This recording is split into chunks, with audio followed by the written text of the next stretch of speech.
শারদীয় দুর্গোৎসব উপলক্ষে ইতিমধ্যে রাজ্যের প্রায় সবকটি ক্লাবেই চলছে পুজো প্রস্তুতি থেকে শুরু করে বিভিন্ন সামাজিক কর্মসূচি।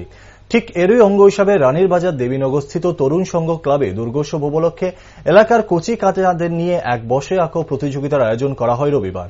এদিন দুপুর নাগাদ ক্লাব প্রাঙ্গণে বিভিন্ন বিভাগের প্রায় 250 জন শিশু কিশোর এক বসে আঁকো প্রতিযোগিতায় অংশগ্রহণ করেন। কর্মসূচি সম্পর্কে সংবাদ মাধ্যমকে জানিয়েছেন ক্লাবের পুজো কমিটির সম্পাদক রিন্টু সাহা। তিনি জানান, প্রতি বছরই দুর্গোৎসব উপলক্ষে বিভিন্ন সামাজিক কর্মসূচি গ্রহণ করা হয় ক্লাবের তরফে। দীর্ঘ প্রায় 60 বছর ধরে দুই এলাকার মানুষ মিলে এই পুজোর আয়োজন করে থাকেন। আপনার নামটা কি আর কোন ক্লাব আজকে কি কর্মসূচি নিয়েছেন? আমার নাম রিন্টু সাহা, লাভপুর সংঘ। আত্মপ্রতিযোগিতা করেছি বাচ্চাদের জন্য। কি উপলক্ষে এই আর্ট প্রতিযোগিতা? দুর্গা উৎসব।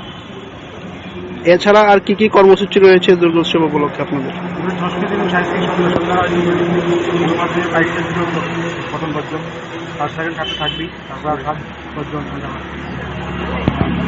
প্রত্যেক বছর বেশিরভাগ করে থাকি এই বিষয়টা করি। আপনাদের বাজেট কত বোঝান? আমাদের বাজেট কিছু নেই, বাজেট পাড়ার পূজা। সামাজিক কর্মসূচির মধ্যে আর কি কি রয়েছে? মানে পূজার 7 দিন কিভাবে কাটাবেন, পূজার 5 দিন কিভাবে কাটাবেন? মানুষের প্রসাদ বিতরণ হবে, পূজার 3 দিন বিতরণ হবে, প্রত্যেক দিনই হবে। ঠিক আছে।